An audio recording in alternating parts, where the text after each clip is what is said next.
Nation, Hebrew Kingdom Building.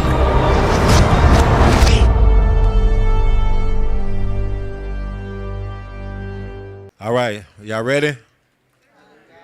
All right, Bamidbar 13. Let's get it in, Mr. Parker. Start back over at verse 1. Yes, sir. Numbers chapter 13, verse 1. And Yahuwah spoke to Moshe, saying, send men to spy out the land of Canaan, To do what? which I am giving. Oh, send out the men to spy out the land of To do Canaan. what? Spy out the land. To spy out the land. To spy out the land of Canaan. Why? What did he say? Which I am giving to the children of Israel. He's gonna give him to the. He's gonna give this land to the sons of Israel, or to the children of Israel. So he sent them to spy out the land because the land is theirs. You see what I'm saying? He's giving it to their sons. So it says children of Israel, but that's B'nai Israel. So that's, he's giving it to the sons. He's giving it to the which means children as well. Keep going. From each tribe of their fathers you shall send a man, everyone a leader among them. So the Most High told Malek, or Moshe, the leader, Moshe, to select leaders to go spy out the land. Now that's what it says in English. But let's look at what that word spy actually really is real quick. So that word for spy, it actually doesn't it really means to search out. There's another word for spies, and that's not what's here in the Hebrew. Like in the book of Genesis, when Joseph had told his brothers, he was like, "You're spies." He was trying, when he was messing with y'all. Remember that in the book of Genesis when Joseph, his brothers came when Joseph was leader over Egypt, and he was like, "Y'all are spies." That's a totally different word. That's not what's used here. This word is the word tur. It actually means to search out. To search out. The word tur, it means to search out. So they didn't really send them as spies. But you can say that spies. I can see why the English is. They're not wrong. But they sent them there to search out the land. They sent them there to do an inspection of the land, to search it out. That makes sense? For example, if I say, or if the Most High says, go to and see how the land is, you don't have to go there as no spy. You just drive up there and roll through there and see what the land look like. You just go out there. You see what I'm saying? That's all they did. They rolled out there to search it out. When I was reading this growing up, I always thought they went in there stealth as a spy. And, might have had to disguise themselves, something like that. But I actually don't think so. I think they just went out there.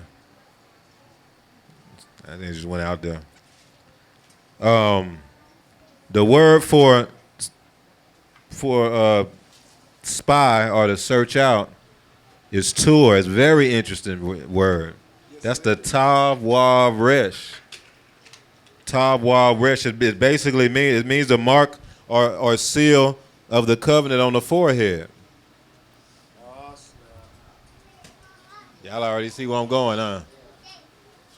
Like that's what it means. It's a mark or seal of the covenant on the forehead. It's like having a mark pierced. It's like having a mark pierced, maybe through the ear, which is on the head, right? Go to Exodus 21 real quick.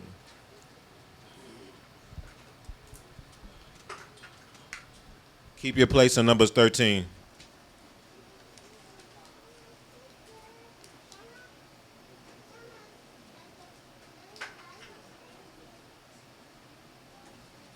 And start with verse 4.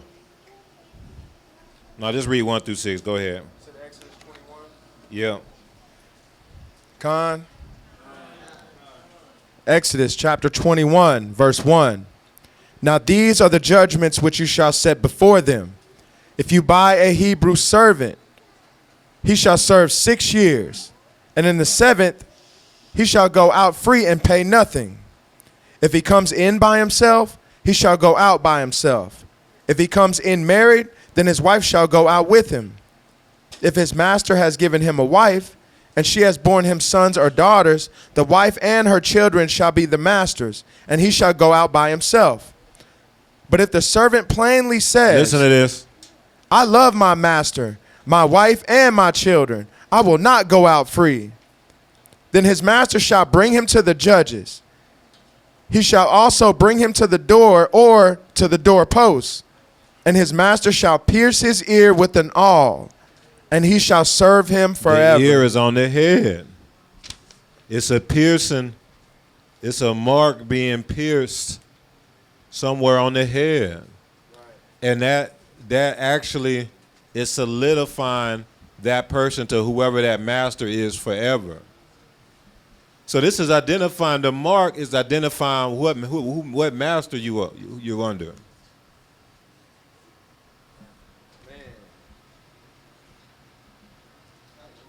The mark or seal on the forehead or pierced through the ear, which is on the head. Listen, y'all. That's why in marriage, even in a biblical marriage, if someone's married, they'll pierce their nose because that's on the head. Because you can't really pierce nothing through your head per se. Right. Generally, there's some. But let's just be real. You can't really, I know you got some weird people do some weird stuff. They'll have some body modifications and piercings all up on their head for real. But reality is, without getting like some surgery or something, it's through the nose, through the ears.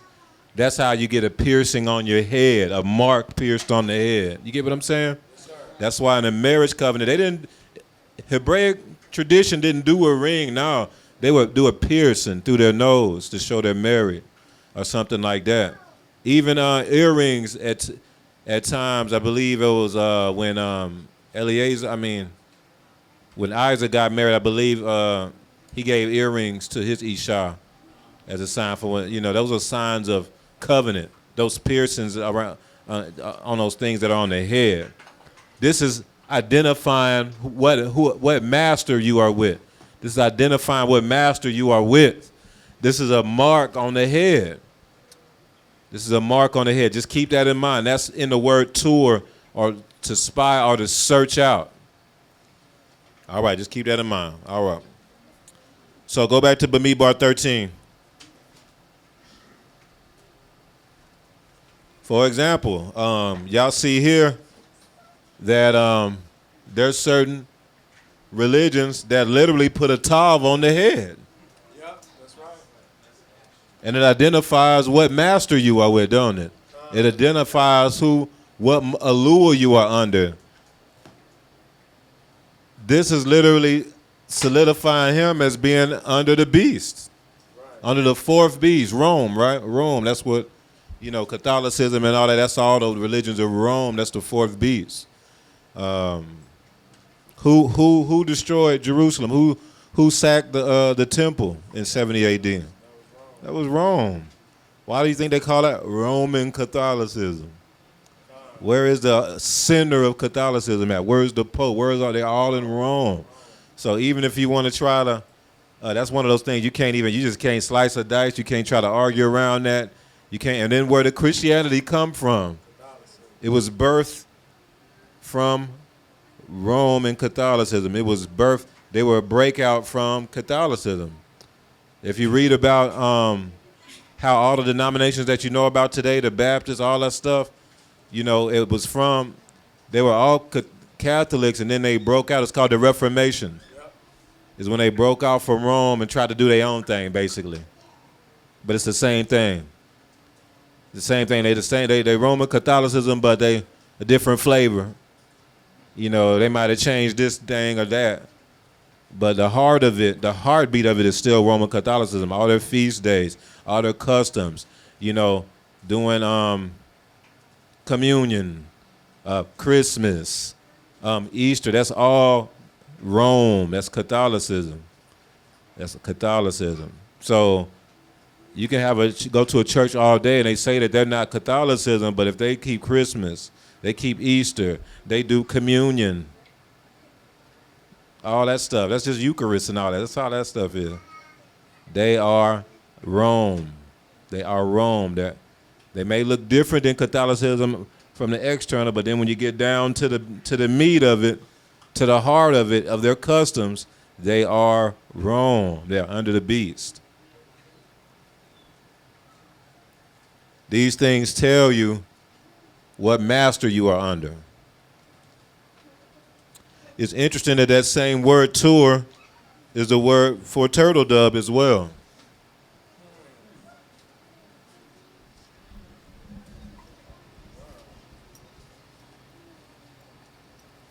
It's the seal or mark or seal.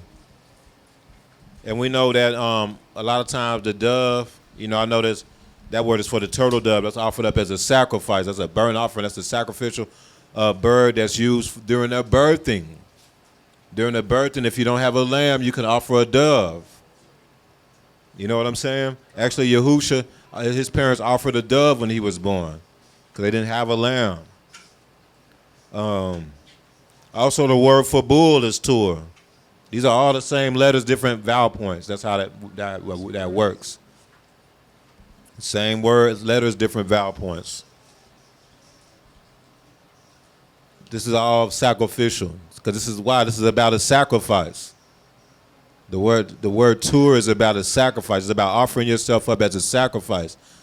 And so basically, them going out to tour. Interesting that in English, right? You got the word to tour, to go to. If you're a tourist, you're not really. If you're going to tour, you're not from that area. You're out there searching things out. You're out there. What's the word I'm looking for? Like exploring. Thank Toda. You're out there exploring, sightseeing. That's what they were doing. They were going to tour. They were going to tour. That's interesting. I didn't realize that, but that probably derived from Hebrew. English has a lot of different languages. It's a bastard language, so it has like all kind of different languages in English, and that it looks like tour they took from Hebrew. So you got the ox, you got the bull. It's because it's a sacrifice. So when they all the leaders that were assigned to go tour the land, they were a sacrifice. It was a test to see what master are they really under. It was a test to see if they had the mark of Yahusha on them or the mark of the beast on them. It was a test to see who are they really sealed to. It's a test to see who's really sealed to their head, who's really in their mind, who's really in their heart, who's their right brain given over to. Is it given over to Babylon, or is it given over to Yahuwah and Yahusha? Y'all feel what I'm saying? Yes, sir. So this was a big deal. This searching out one, man. Go tour the land, and I want you to appoint 7 people. This is a big deal. Oh, okay. Now it's time to see, because it's time to take the land. Now it's really going. Oh man, it's time to see what master you really under. It's time to see. It's time to take the land, Mishpacha. It's time to take the land. Which master are you under? What master are you under? People say stuff all day. People talk all day. But what's really going to be identified is who you are sealed to. What seal do you have on your head? What mark is attached to your head? What mark or seal do you have on your head? You have the mark of Yahuwah or the mark of the beast. The mark of the beast. We in Christianity talking about the mark of the beast. For years, didn't really, and the more and more I realized how much did not have a clue what the mark of the beast was. Let's keep going. Another word that's very closely related to this. Let's see if somebody might be able to tell me. I can. Hold on. Cause I think he's gonna get this right. We're gonna try Bob first. Go ahead. She got it for sure. Can take us to it. Go ahead. Is it Teruah? That's due. That's not what I was looking for though. That's real close. All right, go ahead. What bot say? Teruah. Oh, I was Yeah. gonna say Teruma. That's due. That's close. I mean, those are some ones as well, but that's not what I'm looking for. One more chance. Anybody else? Go ahead, Bob. Torah? Oh, Torah. Torah. Man, that's right. Torah. It's the exact same word. The only difference is the hey. Man, hallelujah. Exact same word. That makes a lot of sense. Law, direction, instruction. So think about this, y'all. I want y'all to think about this.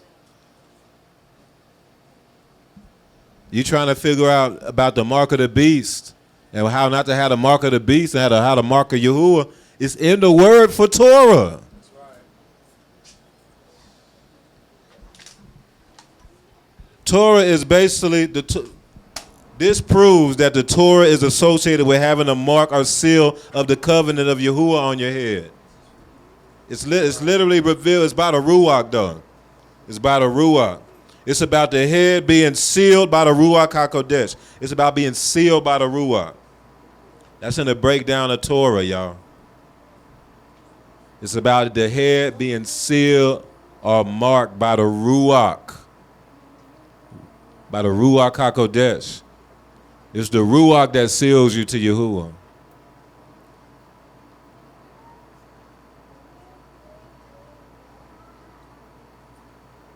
It's about the head being sealed by the Ruach HaKodesh.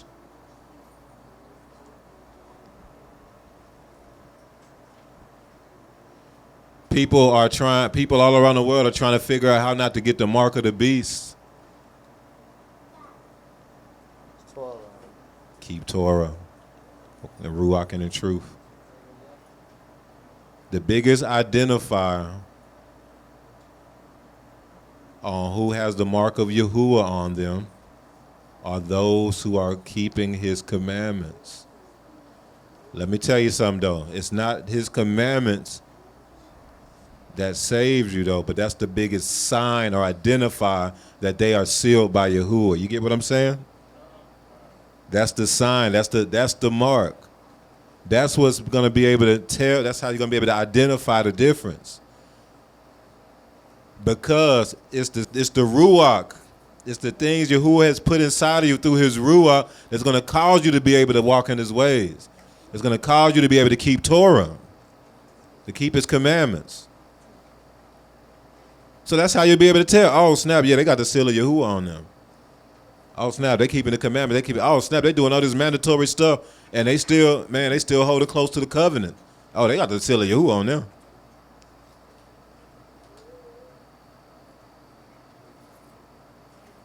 That's the sign. Go to Ephesians chapter 1. Hold your place, though. Ephesians chapter 1. Don't leave Numbers 13, because we just started that. But let's get into this word, man. Ephesians chapter 1, and we're going to start with verse 13. And we'll read through 14. Con. I heard a couple of not.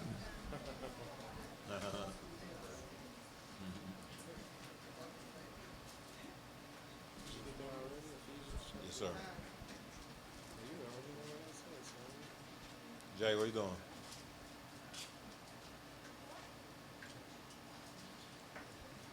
No, go ahead. You do, son. Go ahead. Hurry up.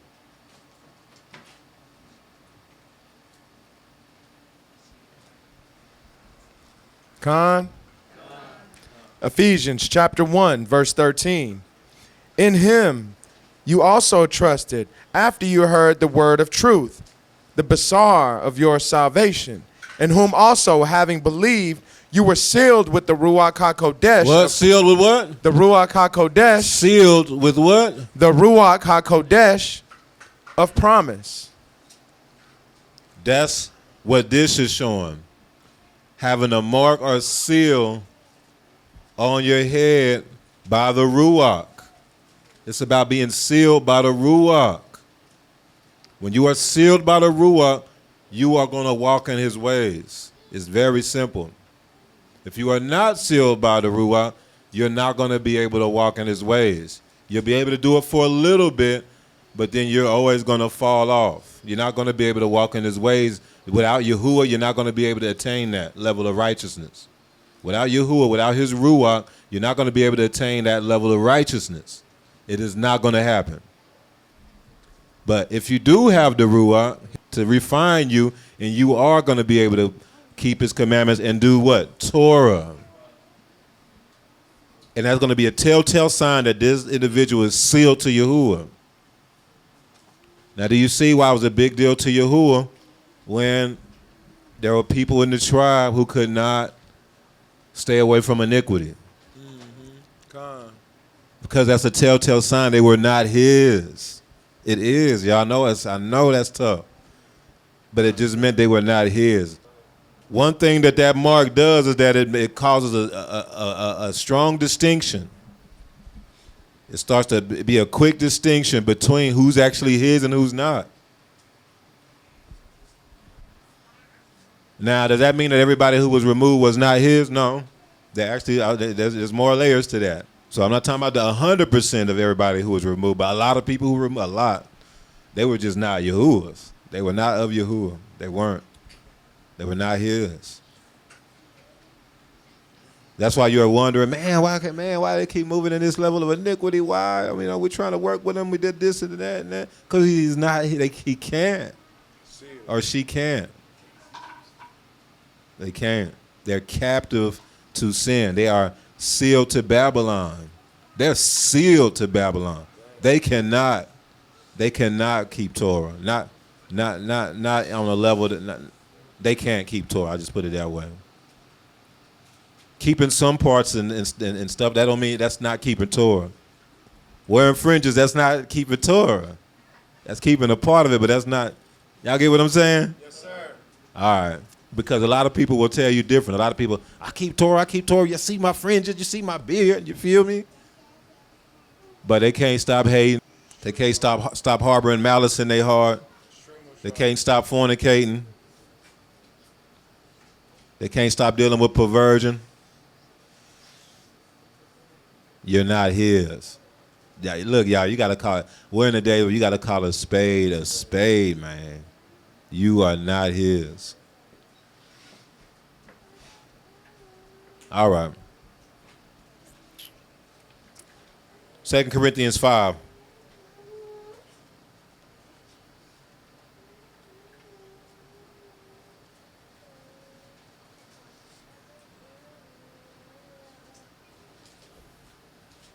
And let's read verse 5 only. 2 Corinthians 5, and let's read verse 5. Con? 2 Corinthians 5, verse 5. Now he who has prepared us for this very thing is Eluah, who has also given us his Ruach as a guarantee. It says, now he who has prepared us for this very thing is Eluah, who also has given us the Ruach as a guarantee or as a pledge, is another way, like the King James says, as a pledge. The Ruach is what seals you. The Ruach is what seals you. Let's look at here on the screen. Exodus 31. Y'all see that? It says, say to the Israelites, you must observe my. This will be a sign between me and you for the generations to come. So you may know that I am Yahuwah who makes you Kodesh. So this is saying that when you keep the Sabbath, it is a sign. So when you look up the Hebrew word sign, it is the word ot. Oh, y'all see something? Y'all notice something? Yes, sir. That's the word tour right there, right? For search out. Let me do that one. Tour, there we go. Search out. And that's the word for mark right here. Right. Only difference, it don't have a resh. It has an aleph instead of the resh.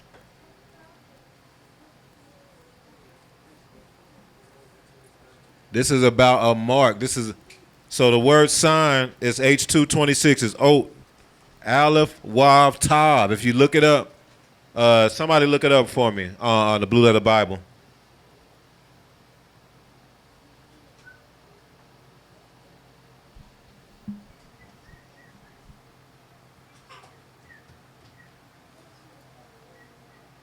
H226. We got anybody got that Blue Letter Bible open? Y'all got it open?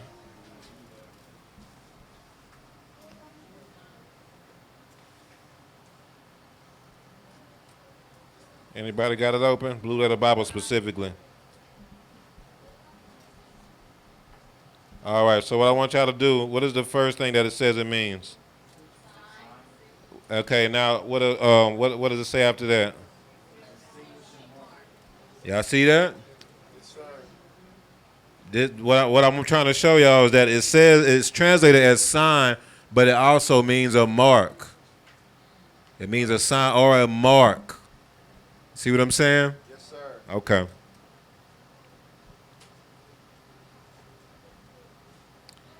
So the word for sign or mark, the breakdown is the aleph, wab, tav. It's how the strong leader secures you to the covenant.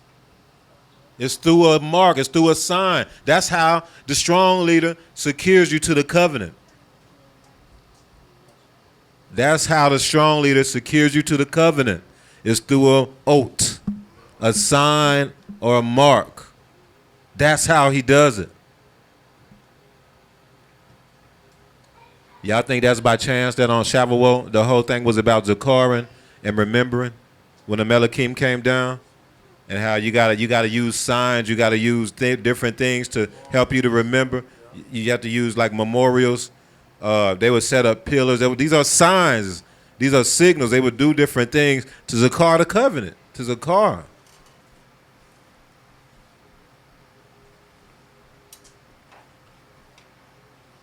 The Shabbat was a sign. So you know, a through way to be able to tell who's Yahuwah's, who's keeping Shabbat. He has set that apart as a sign to identify his people. That's what he's saying right here. He said, this will be a sign between me and you, the Shabbat. You must observe my Sabbaths. I submit, that's all the Sabbaths though, I submit. That's not just the weekly Shabbat, but then you got the high Shabbat during the feast days and things. There's several different Sabbaths. And that will be an oath.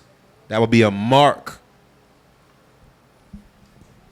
Because that's how the strong leader secures you to the covenant. What happened? Y'all think y'all, why do you think that the Hebrew word for turtle dove is tur as well? Why do you think that the Hebrew word for ox is tur in the context? These are very common sacrificial animals that you offer up, and it sends like a signal to the Most High. You see what I'm saying? It's what you put on Yahuwah's altar to send off as a signal to him of who his people are. That's who. It's only the people who have the mark of Yahuwah on their head who will be offering these things to him. Turtle doves.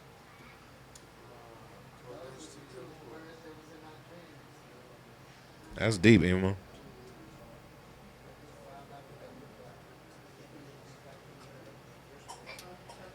That's why when you keep this, when you do this, that's like an offering to Yahuwah. When you keep Torah, that's like a sacrifice to Yahuwah.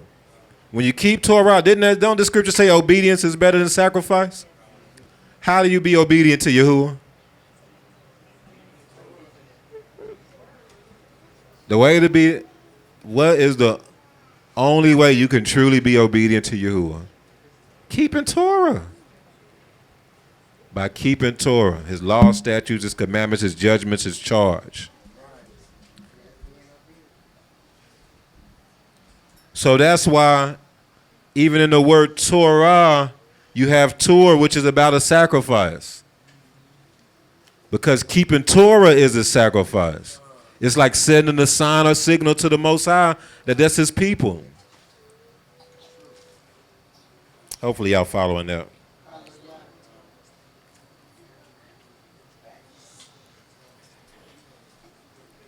Devarim 6. Go ahead and read this. Devarim 6, verse 6 is on the screen, Ms. Pogum. Deuteronomy chapter 6, verse 6. And these words which I command you today shall be in your heart. You shall teach them diligently to your children. You shall talk of them when you sit in your house. Now listen. Remember what the Melachim were talking about. Oh, it was the Shabbat before Shavuot. But it was the Shavuot weekend. That's why I'm just blanking it all at Shavuot right now. But about what to do, how we need to zakar the things, the words that he's given us, and how the words Yahuwah has given us, zakar the covenant, zakar the promises, and how to do that. This is what this is talking about. This is why this is saying you shall teach them. This is talking about the commandments. You shall teach them diligently to your children. And what else? Speak of them when you sit in your house, when you walk by the way. Why is he saying? Why is Yahuwah commanding this? It's so that you won't forget. It's so that you will remember. Yeah, that repetition. This is what the Melachim are talking about. And keep going. When you walk by the way, when you lie, even when you lie down, Yahuwah said you need to be talking about my commandments. That's how you zakar. Pillow talking about his commandments. I remember me and Isha met when we first met. We'll be pillow talking about these laws. We need to get back to that, man. When we first met, we'll be doing scripture study on the pillow. I'm falling asleep doing scripture study. We got to get back to that. When you lie down, and even when you rise up, as soon as you wake up, you need to be talking about these laws, man. For real. That's what Yahuwah is saying. That's what the Melachim were talking about on Shavuot weekend. I'll just say that. That's what they were talking about. That's how you're able to remember these things and have these things in you. I'm telling y'all, that was from Yahuwah what they were talking about. Because, man, listen, y'all. What they were talking about, it was already on me because y'all wasn't answering none of the questions we had just talked about. Nobody from Austin was answering none of the questions we were just talking about. And then he started bringing out that whole lesson on how he needed zakar the words. I was like, man.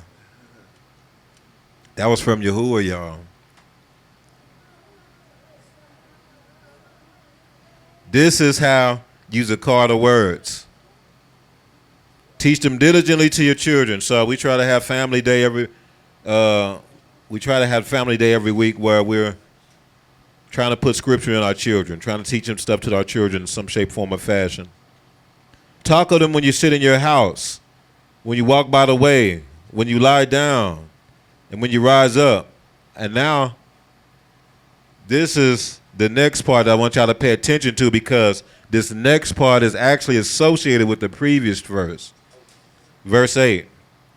You shall bind them as an oath on your hand, and they shall be as frontlets between your eyes. What's between your eyes? Wait, hold on. Who said eyebrows? Between your eyes is your forehead. It's your head. Your eyes and your eyebrows is on your head. All that is on your head. They shall be as frontlets. So that word for frontlets that's about it being like sealed on your head. It's like being sealed on your head. Now, this is all related to each other. You shall write them on the doorposts of your house and on your gates. Remember what we read in Exodus 21? In Exodus 21, if you want to be under your master forever, if you decide you want to be given over and sealed to your master forever, what happens? You go before the judge, and what do? You basically get a mark, a piercing of the covenant on your head on the doorpost. This is all related to each other.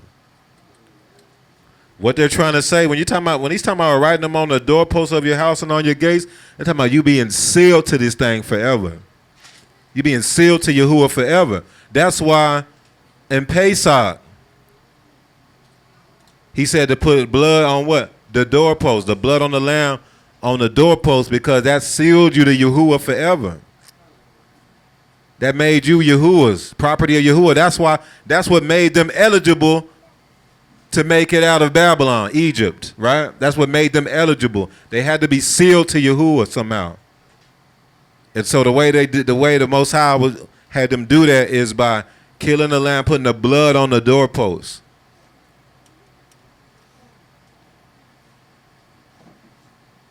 What did that blood on the doorpost serve as? An oath. That's right. It served as a sign that they were sealed to Yahuwah. Why? Because through their obedience, they kept the commandment. They kept the charge of Yahuwah. Oh, that's David. You put turn the light on. I mean, yeah, David. That's your name. Yeah.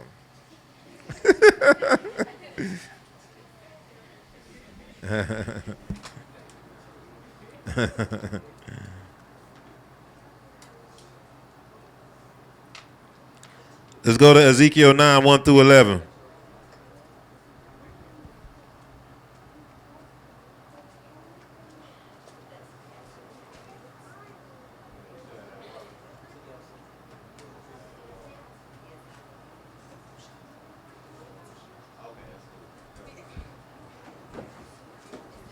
Ezekiel 9, 1 through 11.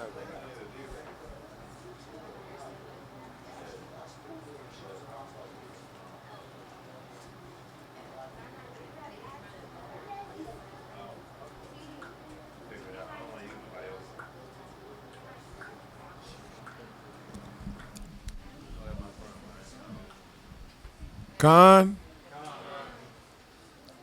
All right, Ezekiel 9. Ezekiel chapter 9, verse 1. Then he called out in my hearing with a loud voice, saying, let those who have charge over the city draw near, each with a deadly weapon in his hand. Hold on. Man, y'all went faster than me on this one. Let's do it one more time. Yes, sir. Greatly appreciate it. Khan. Ezekiel chapter 9, verse 1. Then he called out in my hearing with a loud voice, saying, let those who have charge over the city draw near, each with a deadly weapon in his hand. Let those who have charge over the city draw near. This is those who have dominion over a region. Let those who have charge over the city, dominion over the city, authority, draw near. Keep going. Verse 2. And suddenly 6 men came from the direction of the upper gate, which faces north, each with his battle axe in his hand. One man among them was clothed with linen and had a writer's inkhorn at his side. They went in and stood beside the bronze altar. These are people who have dominion over this region. Y'all following? Yes, sir. Let's keep going. Verse 3. Now the glory of Eluah of Israel had gone up from the cherub, where it had been, to the threshold of the temple. And he called to the man clothed with linen, who had the writer's inkhorn at his side. And Yahuwah said to him, go through the midst of the city, through the midst of Jerusalem, and put a mark on the foreheads of the men who sigh. Put a mark on the foreheads of the men who sigh and cry over all the abominations that are done within it. Do you know who has an inkhorn? What kind of people have an inkhorn? The scribal authority. So this is someone with some sort of scribal authority. He had a writer's inkhorn. All right, read verse 4 again. Verse 4, and Yahuwah said to him, go through the midst of the city, through the midst of Jerusalem, and put a mark on the foreheads of the men who sigh and cry over all the abominations that are done within it. So there was a mark put on those who were upset about wickedness. They were upset about the abominations. Abominations. Let's keep going. Verse 5, to the others he said in my hearing, go after him through the city and kill. Do not let your eyes spare, nor have any pity. Utterly slay old and young men, maidens and little children and women, but do not come near anyone on whom is the mark. On whom is what? The mark. Y'all see what's happening here? If you got the mark of Yahuwah, you were spared. Don't that sound like what happened in Pesach?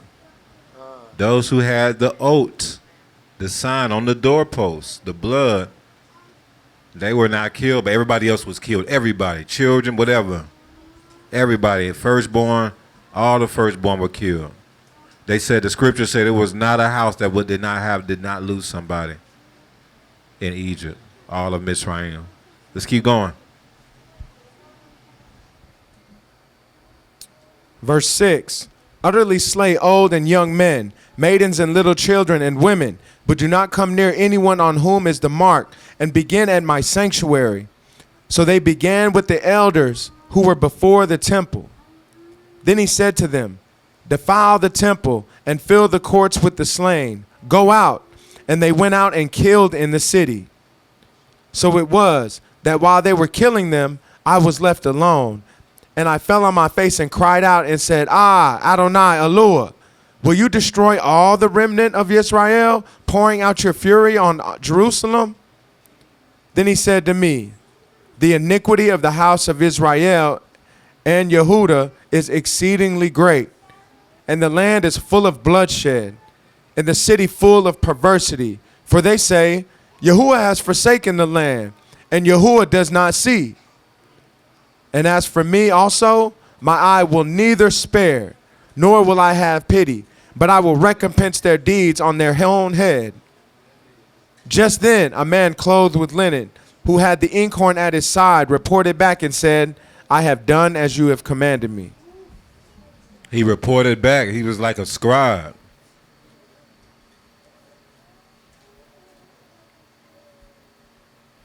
The only people that were spared were those who had the oath on their head, said on their forehead. All right. Revelation chapter 7, verse 7. It's on the screen. After these things I saw 4 Malachim standing at the 4 corners of the earth, holding the 4 winds of the earth, that the wind should not blow on the earth, on the sea, or on any tree. Then I saw another Malach ascending from the east, having the seal of the living Eluah. And he cried with a loud voice to the 4 Malachim, to whom it was granted to harm the earth and the sea, saying, what? Do not harm the earth, the sea, or the trees till we have sealed the servants of our Eluah on their foreheads. Y'all see this? Yes, sir. That was verse 1, my bad. That's the wrong verse on there. And I heard the number of those who were sealed, 144,000 of all the tribes of the children of Israel were sealed. That's what they mean by sealed. You had the mark of Yahuwah on you. You sealed by the Ruach. His name is on you.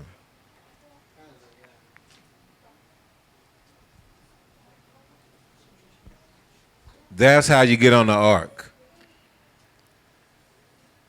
That's how you make it. You got to be sealed to Yahuwah.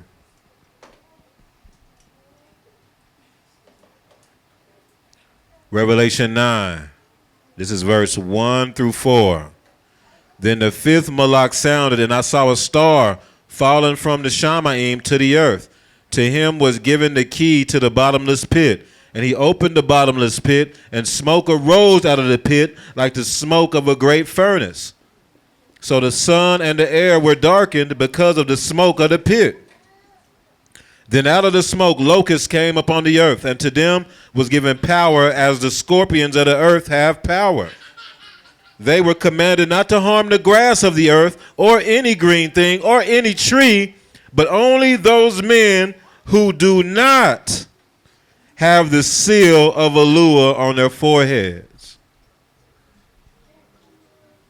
And then there's going to be some stuff he's going to allow to start releasing.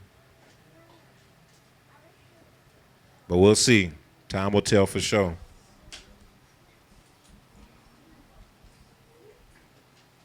Revelation 14, verse 1. Give me Revelation 14, verse 1.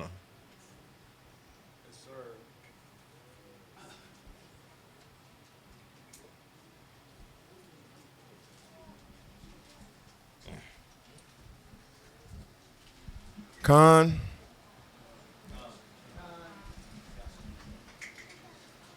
Revelation 14, verse 1.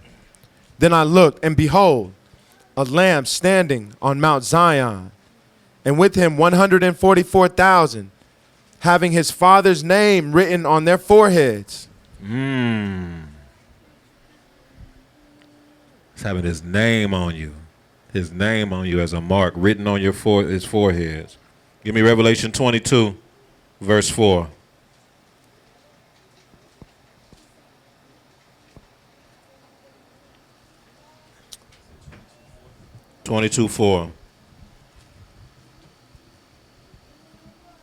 Revelation chapter 22, verse 4. They shall see his face, and his name shall be on their foreheads. Having his name on you as a sign on your heads. It's a sign on your heads. Let's go to Revelation chapter 13. Revelation chapter 13. We're going to do 11 through 18. It's going to give y'all more understanding on some of these verses y'all always read in Revelation. Chapter 13, verse 11 through 18. Let's do it. Khan. Revelation chapter 13, verse 11. Then I saw another beast coming up out of the earth, and he had two horns like a lamb, and spoke like a dragon. And he exercises all the authority of the first beast in his presence, and causes the earth and those who dwell in it to worship the first beast, whose deadly wound was healed. He performs great signs, so that he even makes fire come down from the Shamayim on the earth in the sight of men. And he deceives those who dwell on the earth by those signs, which he has granted to do in the sight of the beast, telling those who dwell on the earth to make an image to the beast, who was wounded by the sword and lived. He was granted power to give breath to the image of the beast, that the image of the beast should both speak and cause as many as would not worship the image of the beast to be killed. He causes all, both small and great, rich and poor, free and slave, to receive a mark on their right hand or on their foreheads. He causes this. So what master are these people under? Beast. Yeah. You're going to be marked. You're going to be marked one way or another, just like you're going to be marked by Yahuwah or you're going to be marked by the beast. Verse 17. Verse 17. And that no one may buy or sell except one who has the mark or the name of the beast or the number of his name. Doesn't it say that? Didn't the scripture say that the Shabbat, Yahuwah said the Shabbat will be a sign? You must keep my Sabbath, and that'll be a sign. And what's the main commandment for you not to do on the Shabbat? So now you had a beast who's trying to put a sign And he's basically saying, if you don't have this mark, for me, you're not going to be able to buy or sell. This is in direct competition with the Sabbath. Keep going. Verse 18. Here is wisdom. Let him who has understanding calculate the number of the beast, for it is the number of a man. His number is 666. So we used to look at 666 and be like, oh man, 666, man, you know. 6 is the number of the beast.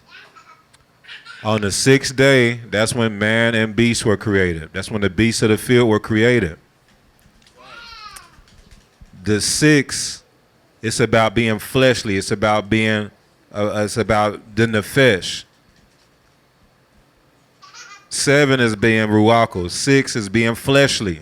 You get what I'm saying? It's about the lust of the flesh. So basically, one telltale sign that somebody is given over or sealed to the beast is that they are given over to the lust of the flesh. They cannot control it. They're not going to be able to do stuff like, you know, not fornicate or not deal with perversion. They're not going to be able to do stuff like not smoke. That might be a sign that they not his, for real.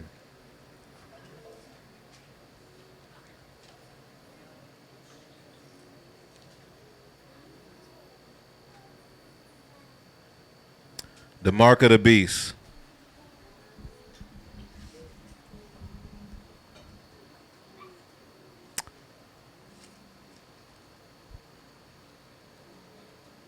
Yeah, that's what I was going to say. I remember now. Go up a little bit higher on this chapter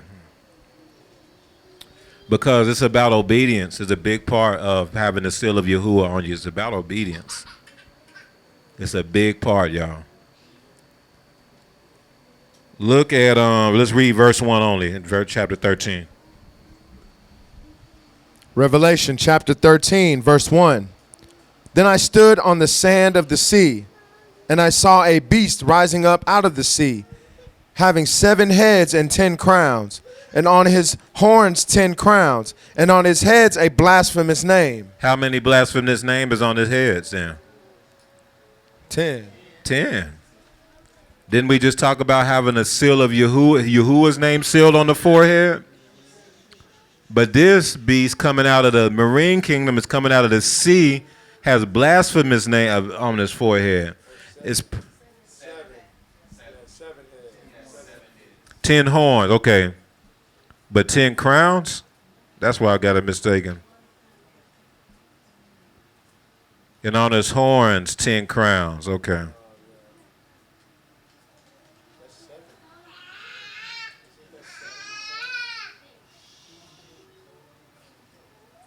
So he has a crown on each horn.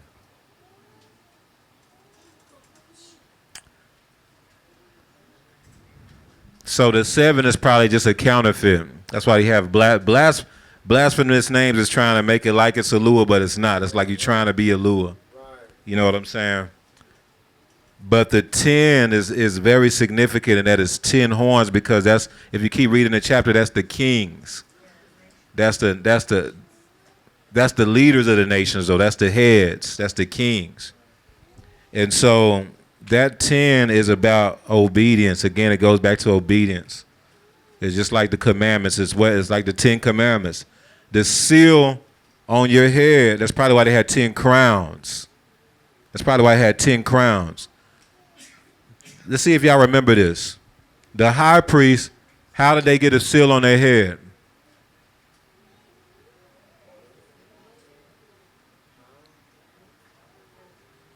Kodesh La Yahuwah? Yeah, right. They had a golden seal that they put on their forehead. It was a crown. Yeah. It was made out of gold, pure gold. That said Kodesh to Yahuwah. It was a crown. Right.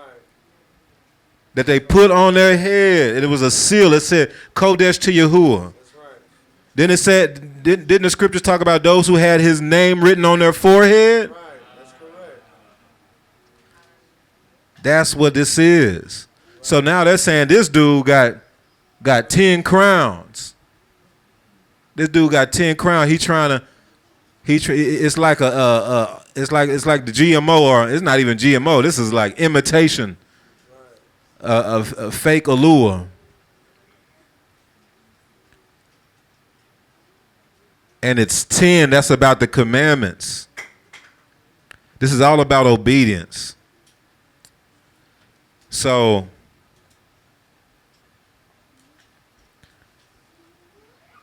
Torah, keeping the commandments, 10. That's the telltale. That's the sign that you're sealed to Yahuwah. Kodesh to Yahuwah. Not keeping the commandments is a sign that you are not sealed to the beast. It's that simple.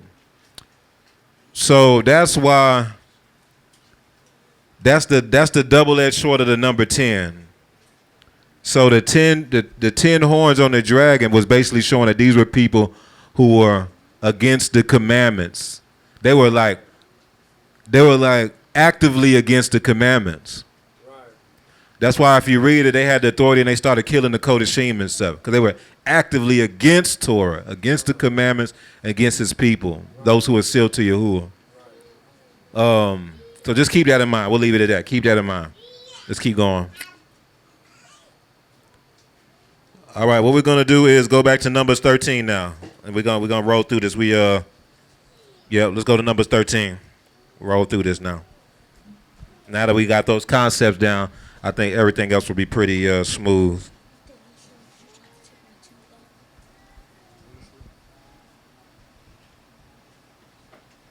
What verse was we on again? I think it's almost ready, but it's not ready in my opinion. We just gonna roll with it. On Numbers 13? We'll go ahead and do look, We're on number 4 now. number 4. Let's do it. Let's Numbers. start over. Verse 1. Let's do it. Yes, 1 sir. through 3. Numbers chapter 13, verse 1. And Yahuwah spoke to Moshe, saying, Send men to spy out the land of Canaan, which I am giving to the children of Israel. From each tribe of their fathers you shall send a man, every one a leader among them.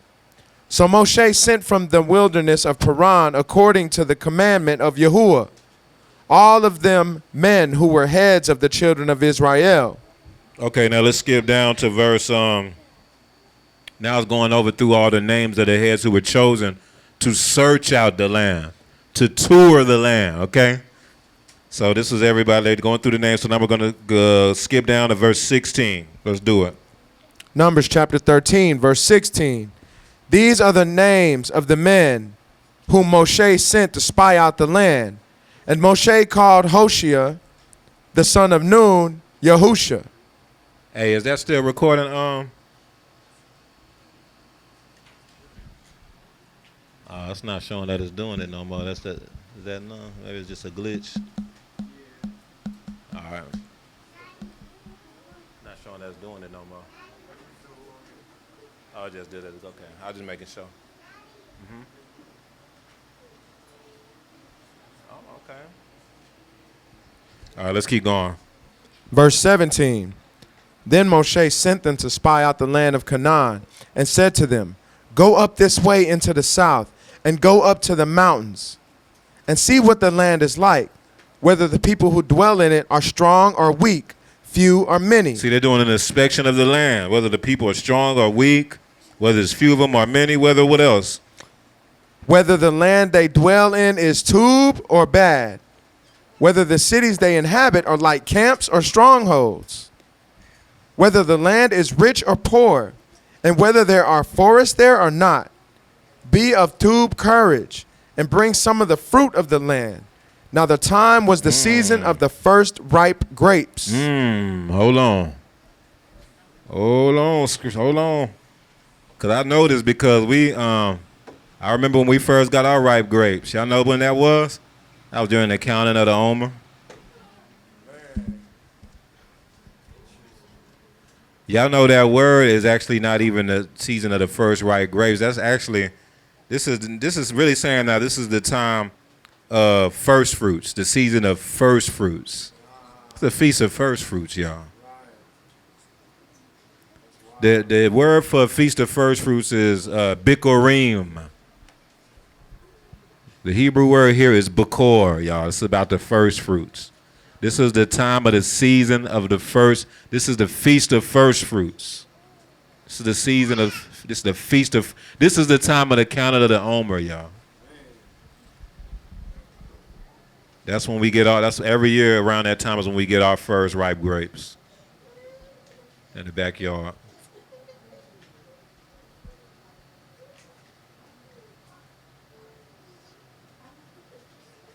But the Hebrew, it's the feast of first fruits. It's first fruits, the season of first fruits. Keep that in mind. Let's keep going. Verse 21. So they went up and spied out the land from the wilderness of Zin, as far as Rahab, near the entrance of Hamath. And they went up through the south and came to Hebron, Ahaman, Sheshai, and Talmai, the descendants of Anak, were there. Now Hebron was built 7 years before Zoan in Mizraim. Then they came to the valley of Eshcol, and there cut down a branch with one of the cluster of grapes. They carried it between the two of them on a pole. They also brought some of the pomegranates and figs. All right. So they also took a cluster of grapes.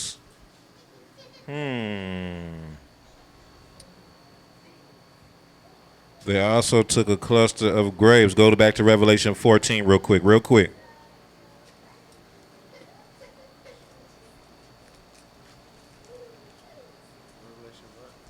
Revelation 14, verse 17.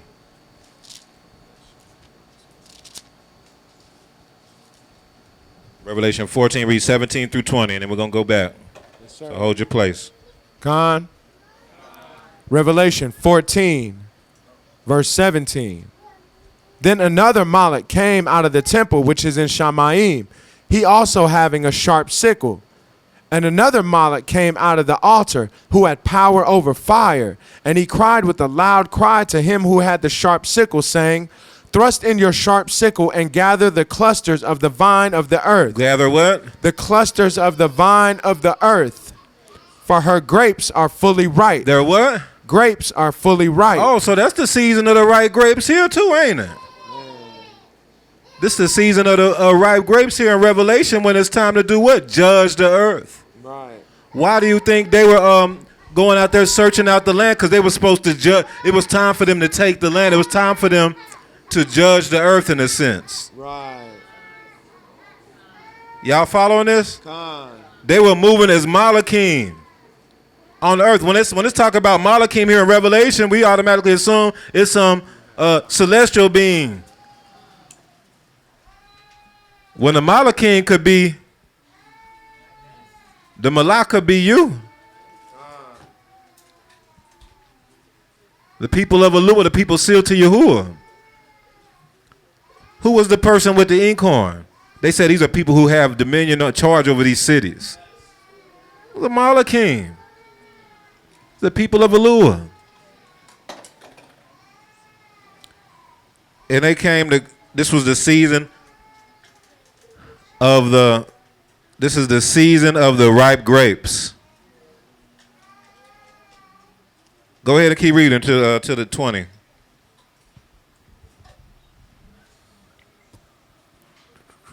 Verse 19. So the Malach thrust in his sickle into the earth and gathered the vine of the earth and threw it into the great winepress of the wrath of Alua. And the winepress was trampled outside the city, and blood came out of the winepress up to the horses' bridles for 1,600 furlongs. Y'all, I'm trying to tell y'all, man, I'm trying to tell y'all. This is huge. They were going over there and they were supposed, that's why do you think Moshe told them? This was from Yahuwah. You know, Moshe, what he was telling them was from Yahuwah. He told them to grab some of the fruit. Bring some of the fruit back. Gather the clusters and bring it back. Because it was time for the judgment. They said it was the season of first fruits, the season of the ripe grapes. It was time for the judgment. Y'all, I had dreams of gathering clusters of grapes. This is what we're in. Yeah, Ahmed did too. This is the season we're in. That's first fruits. The counting of the Omer is the time between first fruits and Shavuot. It's a very important time frame where Yahuwah is giving you instruction. Yeah, remember we talked about that? Yahuwah is giving instruction for how long? 40 days. How long? Well, y'all probably already read it, but how long were they searching out the land? It was the time of first fruits. They were searching out the land for 40 days during the time of the Omer count. It's the same thing. Let's keep going. And then Shavuot is the time when the commandments were given, but it's the time when judgment is given always. Let's keep going. Let's go back to Numbers 13.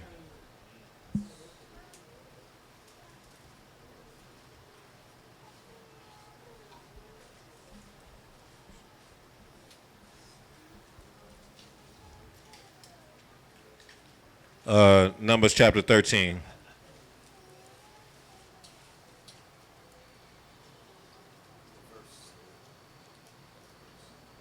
And we'll start with verse 20. Let's do 23. Khan. Numbers chapter 13, verse 23.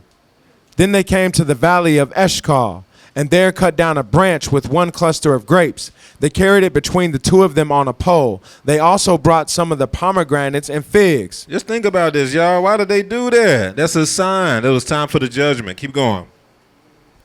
Verse 24. The place was called the valley of Eshcol because of the cluster which the men of Israel cut down there.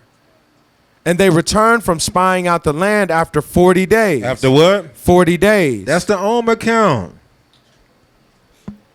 This is right after Pesach. That's the 40-day period. That's just right after a birthing. The 40-day period where there is instruction given. What do you think they were doing while they were out there searching the land? They were receiving information. They were receiving instruction. Right. That's what he said. Go see if they're through Barah. See if there's trees there. If they're forests. See if the cities are fortified, or fortresses, or if they're just camps. See, go and receive information. That alone was an instruction. Go and do that. Keep going. Verse 26. Now they departed and came back to Moshe and Aharon and all the congregation of the children of Israel in the wilderness of Paran. At Kadesh, they brought back word to them and to all the congregation and showed them the fruit of the land. Just like the Malak did. Keep going. Then they told them and said, we went to the land where you sent us. It truly flows with milk and honey, and this is its fruit. Nevertheless, the people who dwell in the land are strong. The cities are fortified and very large. Moreover, we saw the descendants of Anak there. The Amalekites dwell in the land of the south. The Hittites, the Jebusites, and the Amorites dwell in the mountains, and the Canaanites dwell by the sea and along the banks of the Jordan. Then Caleb quieted the people before Moshe and said, let us go up at once and take possession, for we are well able to overcome it. You see how Caleb's mindset was? It was time. The grapes were ripe. They were ripe for the taking. He had the right perspective, but there you got to be sealed to Yahuwah to be able to develop a perspective and mindset like that. Naturally, you're going to be negative. You're going to be like, man, oh, snap. But keep going. Verse 31. Verse 31. But the men who had gone up with him said, we are not able to go up against the people, for they are stronger than we. See, that's where they messed up. Y'all got to understand that these were Roshim. These were leaders. This was leadership saying this. How you going to say that when the Most High already gave the word that he was going to give the land over to you? Are y'all ready to take the land? Then y'all got to believe the words. That's the Most High is going to make sure you qualified. So there may be some things that you will be tested on as far as your emunah, and things like that. You're going to have to be like Caleb.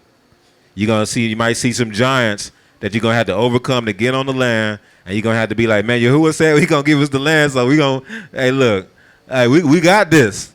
Let's go. Let's get it. Like, for real.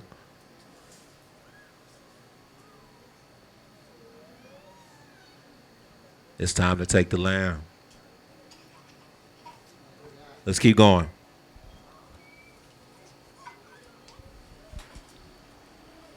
Verse 31. But the men who had gone up with him said, we are not able to go up against the people, for they are stronger than we.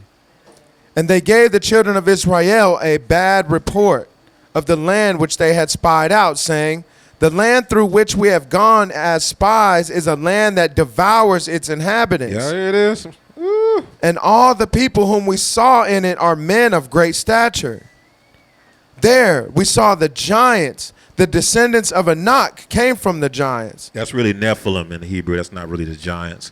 It's Right. the Nephilim, the fallen ones. Right. Because we thinking giants like they got to be 30 feet tall. No, they're the fallen ones. They're of the fallen. Keep going. And we were like grasshoppers in our own sight, and so we were in their sight. They're like, man, we're like grasshoppers in their sight. Y'all see this? And Caleb was like, hey, let's go. Most High said we got the land. Let's go. I'm telling y'all got to have that mindset. Everybody say they got it. Oh, yeah, I would be like Caleb if that was me. No, almost no. 99.9% of anybody would not have been like Caleb back then. No, you got to be sealed to Yahuwah. You got to have his ruach to be able to be like that. Let's keep going. Chapter 14. Let's keep going. Very important, y'all. Pay attention. Very, very important. Numbers chapter 14. Remember the time frame this is in. It's the season of first fruits. The feast of between first fruits and Shavuot. That's the counting of the Omer. Let's keep going. Numbers chapter 14, verse 1. So all the congregation lifted up their voices and cried, and the people wept that night. Man, they were crying.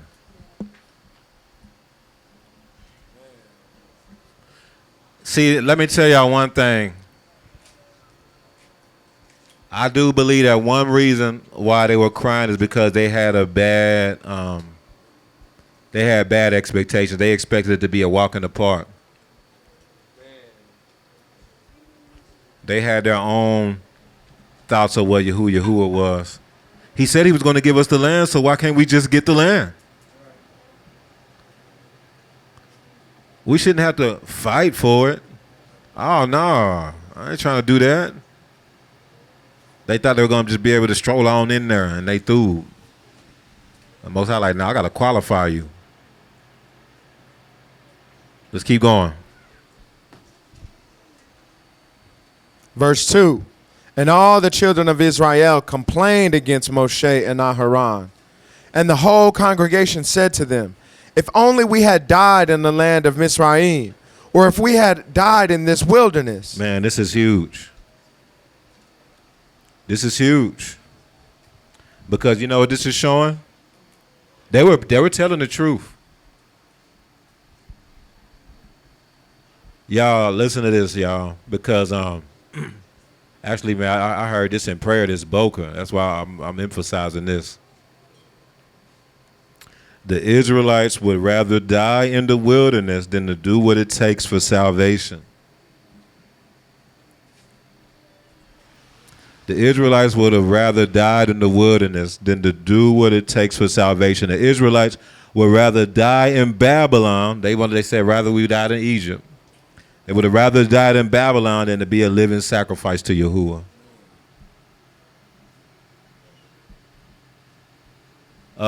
More Emmanuel, bring out that quote that you heard as the Most High gave you real quick.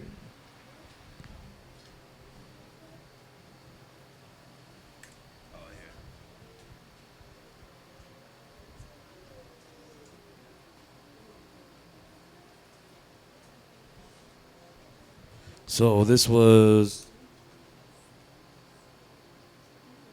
the 13th, June 13th. And he said, oh, you got it there? Torah.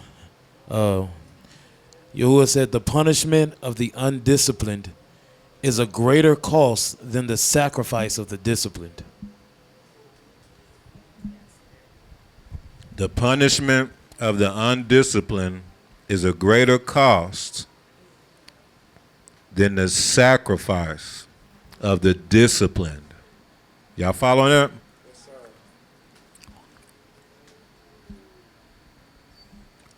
The punishment for being undisciplined is a lot greater than the work or the sacrifice that it takes to be disciplined. That makes sense? I'll give you an example. That was a powerful quote Moses gave him. Very powerful. Working out and exercise, that's a sacrifice, right? And it's not fun.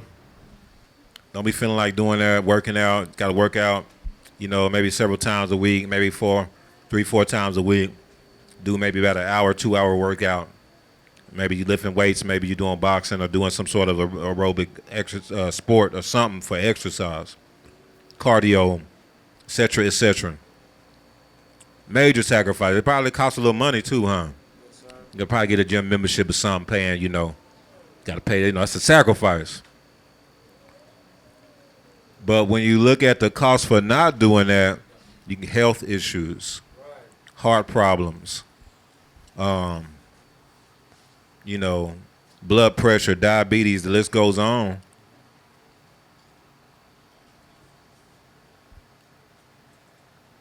The cost for that undiscipline is a lot higher than the sacrifice of the discipline, than the sacrifice takes to work out. It is a sacrifice. It is a cost. But it's the cost of not doing that is a lot higher. You get what I'm saying? That's an example, just a small example. Same thing with budgeting.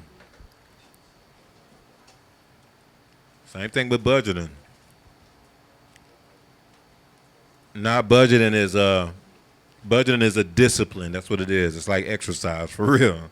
It's not fun. Nobody looking forward to budgeting, having budgeting meetings with your spouse or whatever, or with your accountability Ak or Cody, or with yourself. But the cost of not doing that is much higher. Is much higher than the sacrifice it takes to discipline yourself on doing the budgeting. You see what I'm saying? So keep that in mind. But the Israelites would rather die in the wilderness than to do what it takes for salvation. That's a lot of people. That's a lot of people. That's a lot of people in this awakening. That's a lot of people in this world. They would rather die in Babylon. They would rather die in Babylon than to be a living sacrifice to Yahuwah. Oh man, I'm gonna have to stop eating bacon and stuff to follow the Most High. Oh no, y'all got that. Oh man, but you're not gonna make it on the ark. Man, look here, man. I don't know what to tell you. Dang, for real? All right. They'd rather die in Babylon. They're making a deliberate choice. Think about people who smoke, people who are addicted to certain things. You're like, man, you got to stop doing that. That's gonna kill you. Man, I hear you. I don't know what to tell you. You do you, and I'm gonna do me. Would rather die moving in the ways of the heathen than to live moving in the ways of the Most High. They were telling the truth. That's why the Most High was so hot. They were telling the truth when they was like, man, it would have been better if we would have just died in Egypt. They really felt that way. They was for real. And that's how a lot of people here are. When I say here, I mean in Babylon. Hopefully nobody in here like that. But you could be tempted. You can be tempted as we're moving and doing the things the Most High has for us to do, as we move from the things that it may take and some of the sacrifices it may take, you may be tempted to be, man, you know what, man, it's just better to be in the world, man. You know what, I know that destruction is coming. Man, look, it might be better. I'd rather just live out my best life as long as till stuff hit. It could be tempting for real. Things don't look so bad right now anyway. I mean, probably going to be a while anyway before stuff really just hit. I'll be better off just, man, going just doing me. I'd rather just live out the best as much as I can in Babylon than to try to follow Yahuwah. Let's keep going, y'all. Verse 3. No, read verse 2 again. Come on. Numbers chapter 14, verse 2. And all the children of Israel complained against Moshe and Aharon, and the whole congregation said to them, if only we had died in the land of Mizraim, or if only we had died in this wilderness. Why has Yahuwah brought us to this land to fall by the sword, that our wives and children should become victims? See, they try to throw their children and wives in it. People will do that. They'll try to play that card, put the wife card in there, put the children card in there. Nah, don't put them in this. This is you acting crazy. This is you being rebellious. Don't try to put your children in this. Don't try to put your spouse in this. We was in a conversation, I think, yesterday. Somebody was trying to pull that card. No, don't do that. No, it's you. No. Don't try to, you know what I'm saying? And that's what, it's just, people do that. That made the Most High even hotter. Keep going. Would it not be better for us to return to Mizraim? Verse 4. So they said to one another, let us select a leader and return to Mizraim. Then Moshe and Aharon fell on their faces before all the assembly of the congregation of the children of Israel. But Yahusha the son of Nun and Caleb the son of Jephunneh, who were among those who had spied out the land, tore their clothes. And they spoke to all the congregation of the children of Israel, saying, the land which we passed through to spy out is an exceedingly thub land. If Yahuwah delights in us, then he will bring us into the land and give it to us, a land which flows with milk and honey. Only do not rebel against Yahuwah, nor fear the people of the land, for they are our bread. They are our what? Bread. Hold on. That's huge. So what this is showing, the distinction has been made. Now we realize who was sealed to Yahuwah and who was sealed to Babylon. How do you know they were sealed to Babylon? Didn't they say they would be better off they would just die in Babylon? Because they were sealed to them. Why do you think they was feeling that way? Because that's their master. Yahuwah is not their master if they moving like that and talking like that. Yahuwah was never their master. Babylon is their master. Egypt, the beast, was their Eluah from the beginning. But Yahuwah calls them, they calls them the tour so he can make the distinction and show it, so it can be exposed. Man, this stuff crazy, man. Because this is what go on in the assemblies. This is what goes on in the assemblies, man.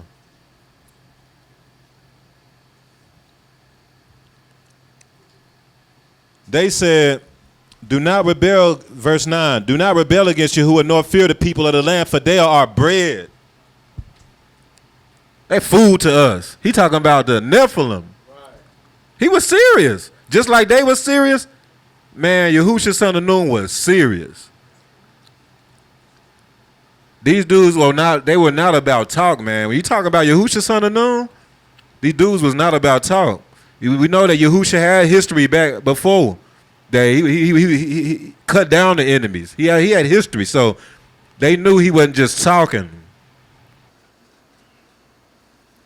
Give me first Leviticus 23, verse 15.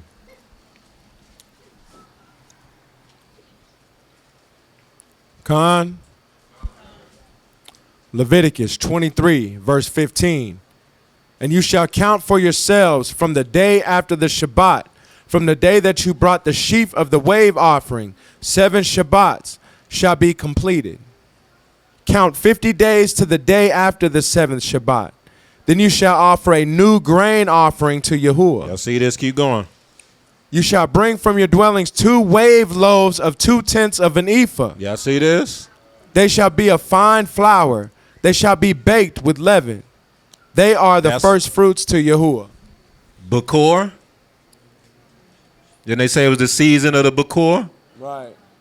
They said the season of the ripe grapes. That's not what in the Hebrew it says Bakor. It's the season of the first fruits.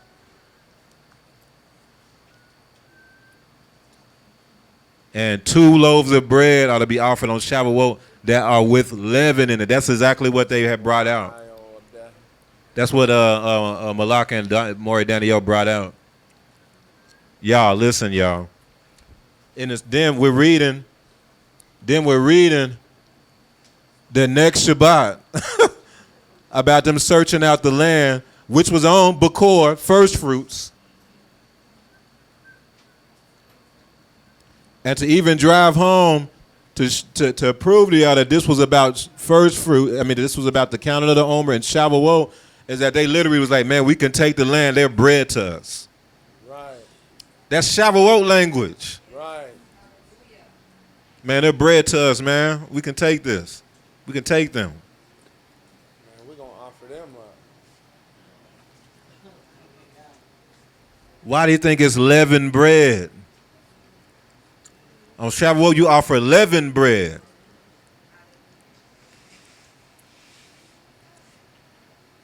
We're not talking about the righteous here. They bread to us. These are people filled with leaven, man. Nah, we got this. The righteous don't got leaven in them. The leaven that's pride. That's, that symbolizes pride, sin, things like that. Chametz, we know that because it's all about unleavened bread.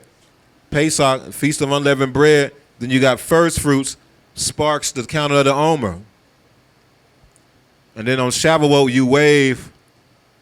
you give different offerings, but one of the offerings is 2 loaves of leavened bread.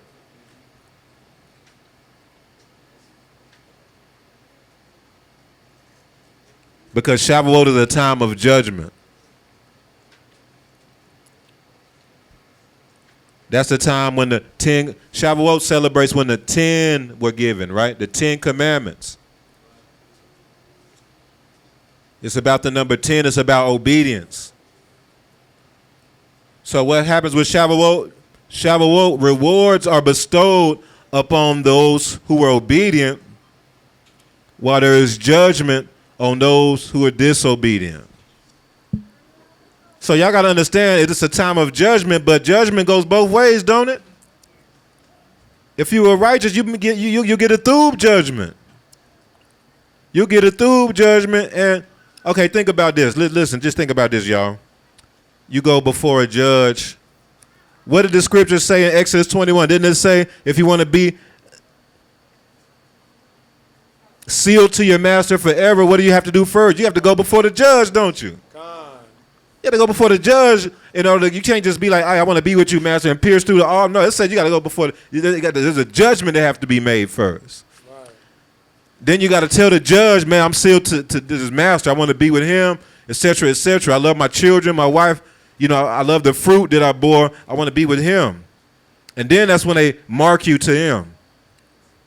A judgment has to be made. That's Shavuot. If you get a thub judgment, there's a rewards that come with them.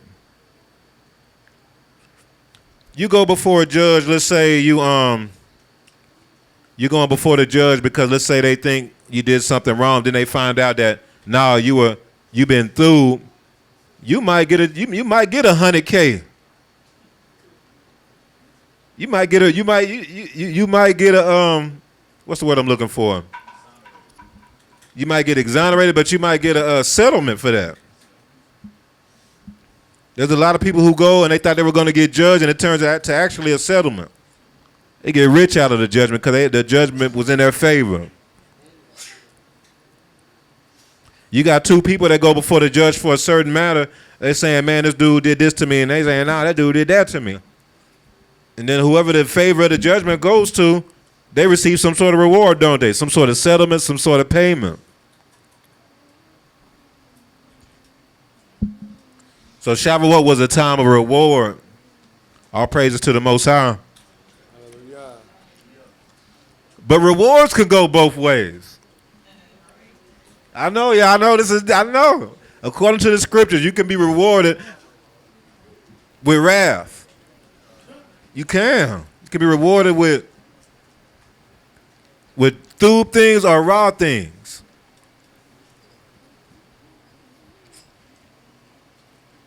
But praise Yahushua, cuz. Praise Yahushua, we've been through. Praise Yahushua for that. Hallelujah.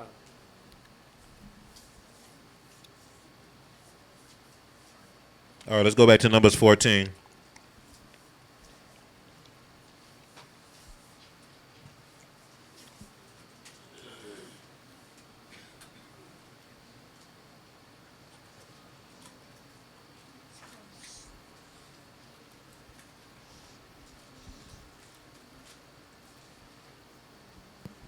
So read number 3. Let's go. Numbers chapter 14, verse 3. Why has Yahuwah brought us to this land to fall by the sword, that our wives and our children should become victims? Would it not be better for us to return to Mizraim? So they said to one another, let us select a leader and return to Mizraim. They thought this was a democracy. You see this? Let us vote. Let's vote. Let's keep going. Verse 5. Then Moshe and Aharon fell on their faces before all the assembly of the congregation of the children of Israel. But Yahusha the son of Nun and Caleb the son of Jephunneh, who were among those who had spied out the land, tore their clothes. And they spoke to all the congregation of the children of Israel, saying, the land we passed through to spy out is an exceedingly thub land. If Yahuwah delights in us, then he will bring us into this land and give it to us, a land which flows with milk and honey. Only do not rebel against Yahuwah, nor fear the people of the land, for they are our bread. Their protection has departed from them. Hold on. They are our bread, which means that their protection has departed from them. Y'all keep that in mind, y'all. That's real. That's real. Keep going. And Yahuwah is with us. Do not fear them. And Yahuwah is with us, y'all. See, what happens is that people be second guessing whether or not Yahuwah is with them or not. And the Most High is not going to be playing with that because he done showed us way too clearly too many times. Right. Just keep going. And snap. There was a word that came out the first time we were on Torah land, not to second guess whether or not he is with us.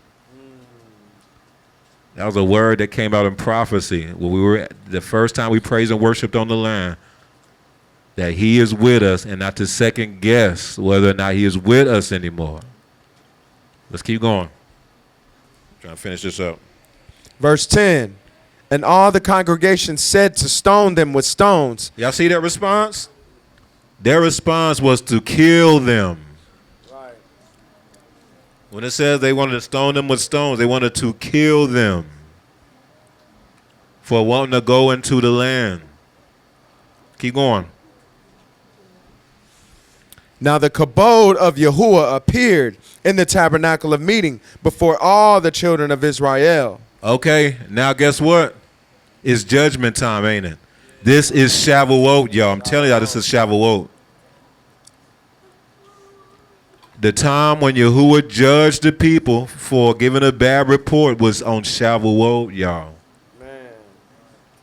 They searched out the land during the time of the counting of the Omer. They came back, and by the time it was time to judge them, the Most High did it on Shavuot. He moves based on his appointed times. Let's keep going, y'all. Verse 11. Then Yahuwah said to Moshe, how long will these people reject me? And how long will they not believe me? with all the signs which I have performed among them. Oat.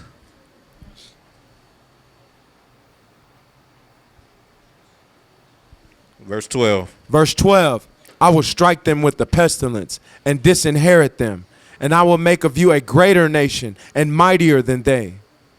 And Moshe said to Yahuwah, then the Mitzrites will hear it, for by your might you brought these people up from among them, and they will tell it to the inhabitants of this land.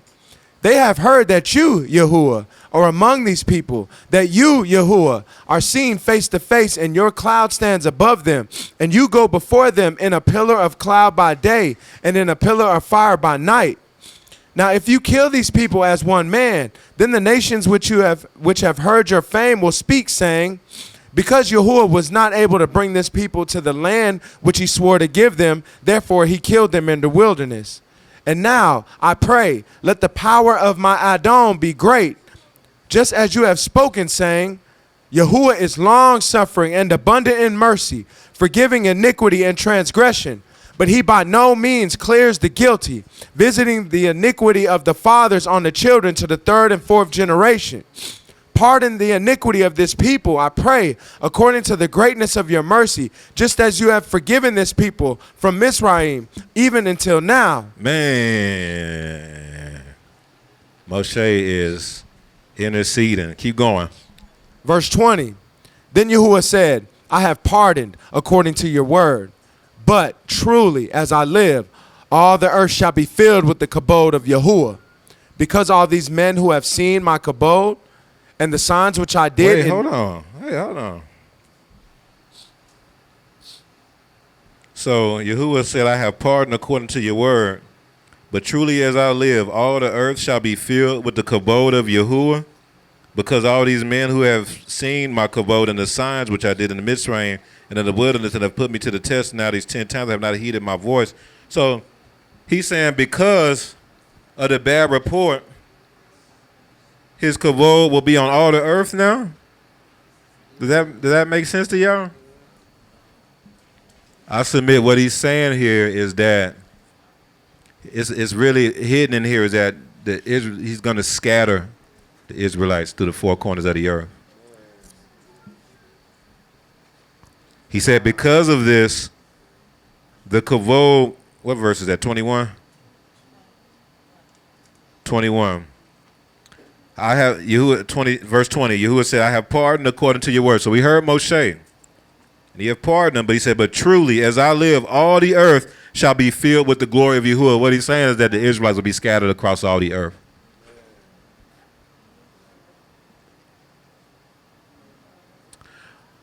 Because we are supposed to be the light to the nations. We are supposed to be the glory of kabod of Yahuwah. So veiled in here is kind of is kind of prophetic, where he's showing that the Israelites will be scattered across the earth.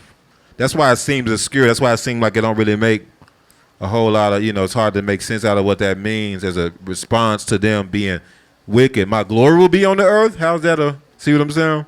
No, it's because the glory is the Israelites. Let's keep going.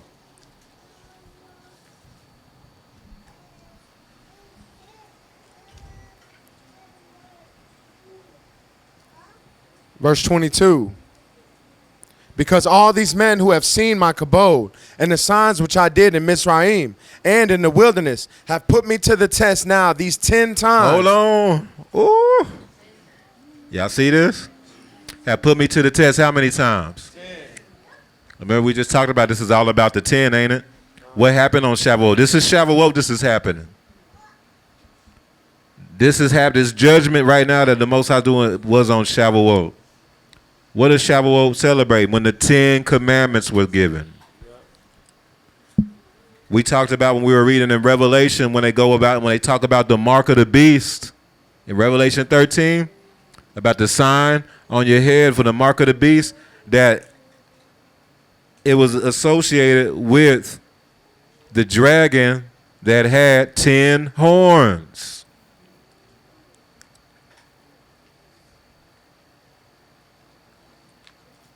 It's about obedience to the commandments. It's about being preserved from the judgment. Do y'all know that it was 10 generations up into Noah? Until the flood hit. From Adam to Noah was 10 generations.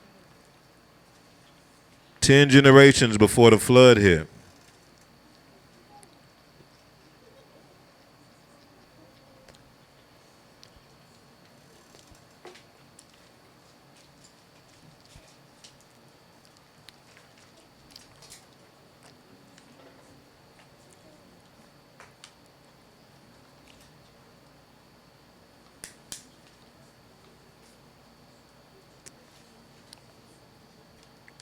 I can't find it, but oh yeah, I think it's right here.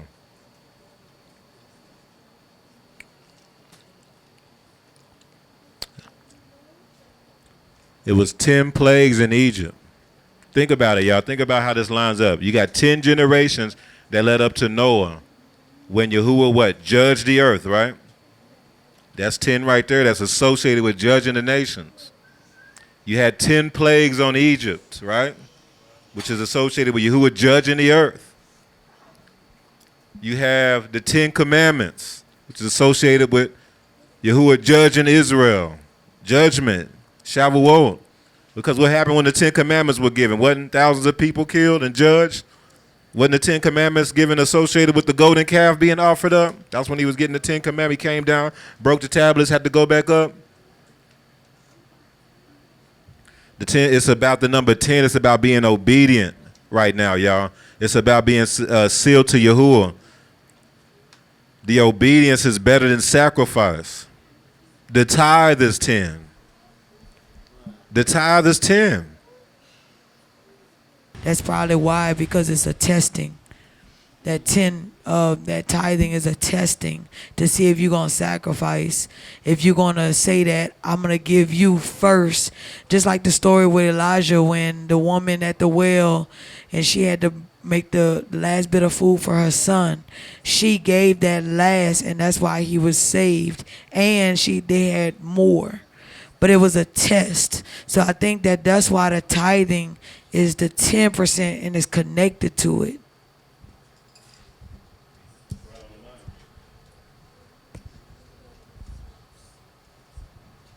That's right on the money.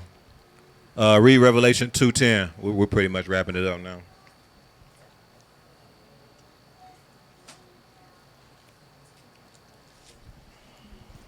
Y'all don't got to go there. Just read it. Revelation 2:10. Revelation chapter 2, verse 10. Do not fear any of those things which you are about to suffer. Indeed, the devil is about to throw some of you in prison, that you may be tested, and you will have tribulation 10 days. Y'all, I'm telling y'all, that's what this number 10 is about, y'all. Testing. That's why even with the tithe and Malachi, we're not going to go there because I think everybody know that verse. All I got to do is be in church for a little bit. But he said, test me on this. That's one of the only things where the Most High said, test me on this. He said on the tithe because it's about testing. But there's a 10 days of trial spoken of in Revelation, 10 days of tribulation.